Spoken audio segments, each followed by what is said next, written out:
आज की इस जीवन में हर व्यक्ति सफल होना चाहता है, लेकिन वह सफल नहीं हो पाता क्योंकि उसका अपनी सफलता पर पूरा ध्यान नहीं होता, या यूं बोले उसे अपनी मंजिल पर, रास्ते पर, अपने हौसले पे पूरा विश्वास नहीं होता। दोस्तों, आपने देखा ही होगा कई लोग सफल होते हैं, उनके पीछे उनकी सालों की मेहनत होती है। आज की कहानी इसी चीज पर निर्धारित है, कृपया इसे पूरा सुने।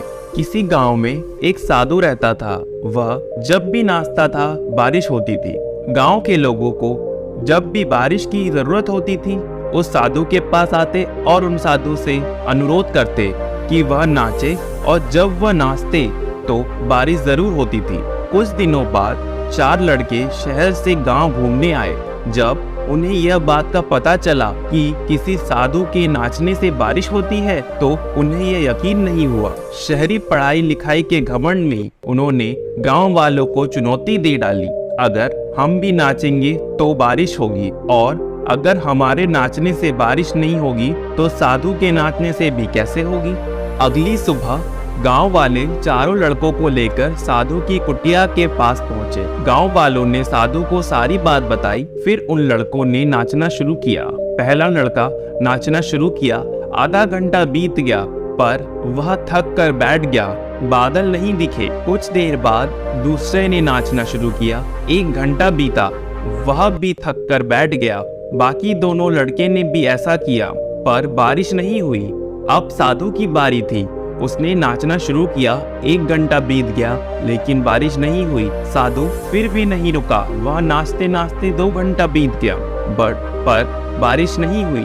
4 घंटे बीत गए, अब भी बारिश नहीं हुई। लेकिन साधु तो रुकने का नाम भी नहीं ले रहा। धीरे धीरे शाम ढलने लगी।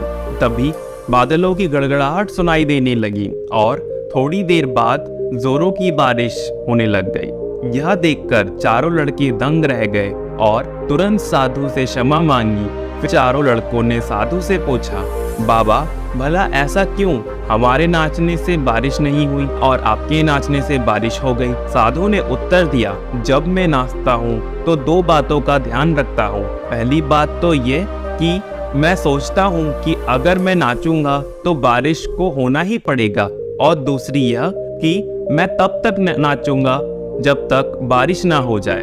सफलता पाने वाले में भी यही गुण विद्यमान होता है। जिस काम को भी करते हैं उसमें उन्हें सफल होने का पूरा विश्वास होता है, और तब तक उस काम को करते हैं जब तक उन्हें उस काम में सफलता ना मिल जाए। या हमें सफलता हासिल करनी है तो साधु की तरह बनना पड़ेगा। दोस्तों, इस कहानी से हमें यह सीख मिलती है कि हमें सफलता हासिल करने के लिए बार बार प्रयास करते रहना चाहिए। उस चीज को हासिल करने के लिए हमें हर संभव कोशिश करनी चाहिए, तभी वह चीज हासिल होती है जिसे हमने इस कहानी में सीखा। धन्यवाद।